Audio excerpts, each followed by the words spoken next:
네, 안녕하세요. 저는 열매국어에서 보성고 국어 수업을 담당하고 있는 사승훈입니다. 네, 일단 지난 보성고 1학년 공통국어 2 수업이 지난 12월 8일 마무리되었었고, 이제 지난 2학기 기말고사도 다 잘 마무리되어서 많은 학생들이 이제 겨울방학을 앞두고 있는데요. 그래서 겨울방학에 들어가기 앞서서 이번 보성고 2학기 기말고사는 어떤 시험이었었고, 그다음에 앞으로 있을 2학년 내신 시험은 또 어떻게 대비해야 되는지에 대해서 간략하게 좀 설명드리도록 하겠습니다. 네, 우선 보성고 1학년 2학기 기말고사 예상 등급 컷입니다.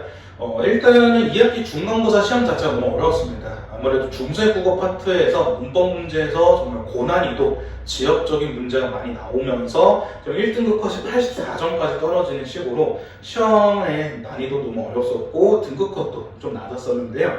이번 2학기 기말고사는 지난 2학기 중간고사보다 조금 쉬웠지만 그래도 여전히 좀 어려운 난이도를 유지하고 있었기 때문에 1등급 컷은 86점에서 형성될 것으로 예상하고 있고, 이렇다 보니까 아마 이번 2학기 전체 내신 시험에 좀 중요한 역할을 하는 건 아마 2학기 기말고사지 않을까 싶습니다. 왜냐면 2학기 중간고사는 정말 최상위권 학생들 말고는 상위권 학생들과 중상위권 학생들 모두 다 어려웠던 시험이어서 모두가 다 못 봤던 시험이라면 2학기 기말고사 같은 경우에는 좀 어느 정도 준비를 철저하게 꼼꼼하게 잘 했던 학생들이라면 좀 문제를 쉽게 풀 수 있었고, 반면에 학교 프린트라든지 교과서에 있는 내용 등을 좀 꼼꼼하게 학습하지 않았던 중위권, 중하위권 학생들 같은 경우는 되게 더 어렵게 느껴졌을 시험 난이도였었기 때문에 이번 2학기 내신 시험 결정, 등급 결정에 중요하게 작용할 것은 2학기 기말고사다라는 점을 말씀드릴 수 있겠고요.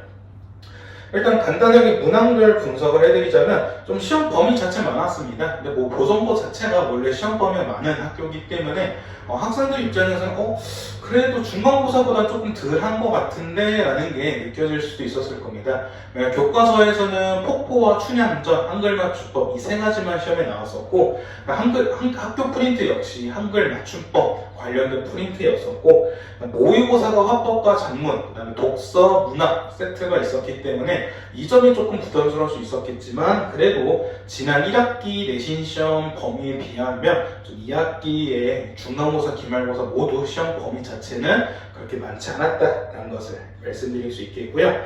네, 최고 문항도 난이도는 16번 문제가 있었습니다. 16번 문제는 한글 맞춤법 관련된 문제였었는데요.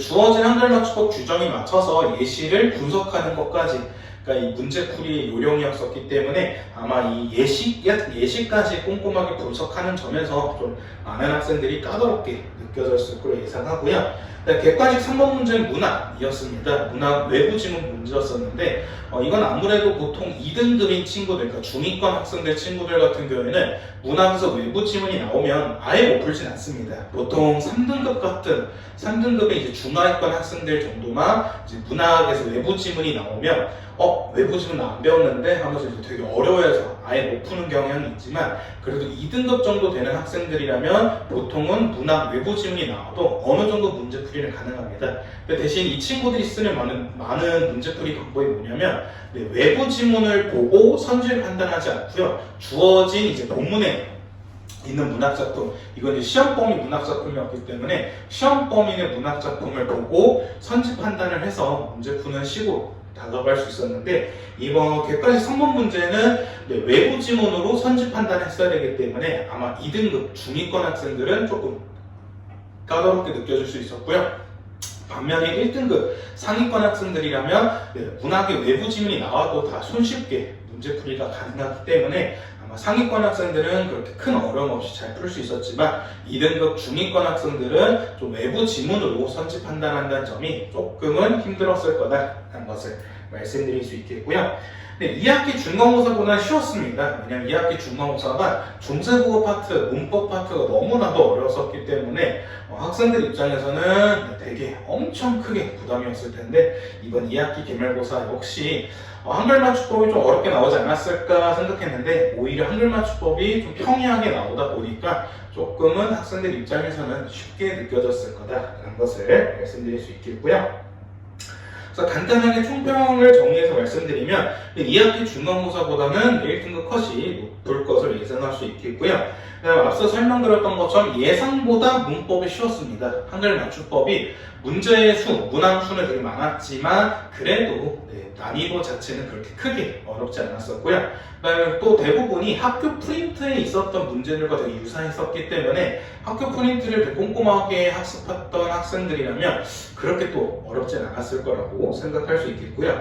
근데 반면에 문학이 되게 어렵습니다. 문학이 폭포, 처석이, 성숙이라는 이제 복합 지문으로 교과서와 모의고사에 있는 작품을 복합적으로 출제했던 문제였었는데 모든 문제수가 다 좀 까다로웠습니다. 특히 학교 프린트에 있었던 고전 문학 개념을 또 활용하는 게 나왔었기 때문에 이 점이 조금 학생들 입장에서는 부담이 됐을 거다라는 걸 예상할 수 있겠고요. 그 다음에 언제나 보성고 시험이 이렇게 나오고 있습니다. 초반에는 어렵고 뒤로 갈수록 좀 쉬워지는 구성을 가지고 있습니다.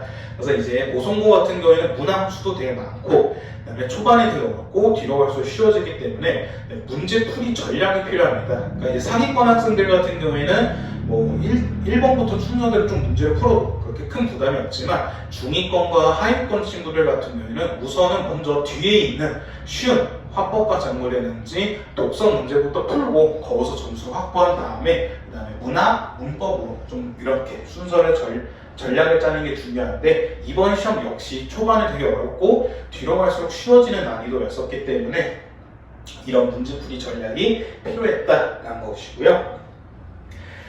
네, 그 다음에 2등급 결정에 필요한 이제 좀 중요하게 작용하는 주관식 문제였습니다. 주관식이 총 6문제 나왔었는데 보통 보성고가 모의고사였던 화법과 작문, 독서에서는 주관식 문제를 잘 출제하지 않았는데 이번 2학기 기말고사에서는 화법과 작문과 독서에서 각각 한 문제씩 주관식 문제를 출제했었습니다.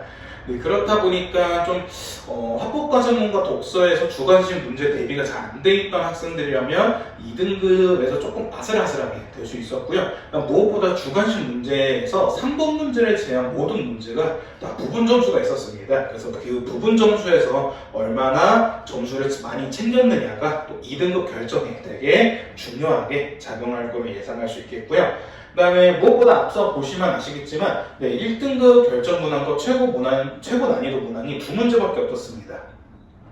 보통 1등급 결정 문항과 최고 난이도 문항이 한 3-4문제 정도가 있는 게 일반적인 보성고 국어 시험인데 이번 2학기 기말고사는 2문제밖에 없었고요. 그렇게 2문제밖에 없었다는 것은 아마 최상위권 학생들이라면 그렇게 크게 어렵지 않았을 겁니다. 특히 문법에서 어려웠을 거라 생각할 수 있었는데 문법이 예상보다 너무 쉬웠었고요. 그 다음에 문법에서 좀 그나마 어려웠던 문제들도 다 학교 프린트에서 나왔었기 때문에 그래서 아마 이 상위권 학생들이라면 생각보다 쉬운데? 라는 문제를 풀 수 있었고 반면에 중위권 친구들은 여전히 너무 어렵다라고 생각하면서 이 상위권과 중위권의 격차는 더욱 커졌을 것이다 라고 예상할 수 있겠고요. 그 다음에 계속해서 제가 이제 설명드릴 때 나오는 단어가 학교 프린트랑 문학 개념어입니다. 그래서 이제 보성고 국어에서는 정말 이게 디폴트가 기본과식 됐습니다. 교과서와 모의고사 시험 범위도 너무 중요하지만 학교 프린트와 문학 개념어 역시 너무나도 중요하고요. 이번에도 문학 개념어가 단독으로 3문제가 나왔습니다. 그 3문제 역시 다 까다로웠던 문제들이었고요. 학교 프린트에서도 예시 문제들이 있었는데 그 예시 문제가 되게 비슷한 문제들이 문법에서 많이 나왔었기 때문에 보성고에서는 이 학교 프린트와 문학 개념어의 좀 중요도가 매우 높을 것이다 라는 것을 말씀드릴 수 있겠고요. 이제 죄송해요. 2학년 내신 시험입니다. 2학년 내신 시험은 아마 문학과 독서 위주의 시험일 텐데요. 일단은 많은 학생들이 좀 문학 개념어를 좀 소홀하게 공부했다면 이번 겨울방학 동안에 다시 한번 문학 개념어와 외부 지문을 나올 수 있는 고등학교 문학 필수 작품들을 미리 한번 좀 분석하는 수업을 가지는 게 제일 좋을 것 같고요. 그 다음에 또 이제는 학생들이 아시겠지만 이제는 지금 학생들 28년도 수능을 준비하는 지금 학생들 같은 경우에는 문법까지 공부를 해야 됩니다. 그래서 화법과 합법과 언어, 뭐 독서와 작문, 문학 이렇게 다 나오다 보니까 이제는 학생들은 선택 과목 없이 합법, 작문, 독서, 문법, 문학 모든 걸 다 공부해야 되는 지금 세대이기 때문에 모의고사를 위해서라도 문법 공부도 좀 성실하게 잡아가야 된다는 점을 말씀드리고 싶습니다. 네, 일단은 좀 이번 고성고 1학년 학생들은 좀 이제 과도기의 학생들이었습니다. 교과서도 바뀌었고, 그 다음에 이제 등급제도 5등급제로 바뀌면서 많은 혼란을 겪었을 학생들이었는데요. 네, 우선은 1학년 시험입니다. 네, 1학년 시험이 겨우 하나 4번의 시험을 끝나서 이제 남은 2학년 시험과 3학년 시험이 있겠고요. 아마 지금 1학년 시험을 통해서 많은 학생들이 다 분석해서 알 텐데, 교과서와 등급제는 바뀌었지만 이전까지, 그러니까 작년에서의 2024년 보성고 1학년 국어 시험과는 크게 달라진 점이 없었습니다. 그래서 이 점은 아마 2학년도 이제 2024년 2학년 시험과 그렇게 크게 다르지 않다는 점을 말하고 있다는 것이기 때문에 그래서 많은 보성고 1학년 학생들은 2학년 내신 시험을 위해서 겨울방학 동안에 문학과 문법을 좀 더 다시 한번 공부하는 시간을 가졌으면 좋겠습니다. 네, 좀 짧은 시간 안에 제가 간략하게 설명을 드리다 보니까 좀 꼼꼼하게 더 자세하게 설명드리지 못한 점이 있을 수 있는데 혹시 보성고 국어에 대해서 궁금하신 점 있으면 언제든지 저희 열매국어, 사수국어로 연락 주시면 제가 상담 도와드리도록 하겠습니다. 네, 지금까지 열매국어에서 보성고 국어를 담당하는 사수문이었습니다. 감사합니다.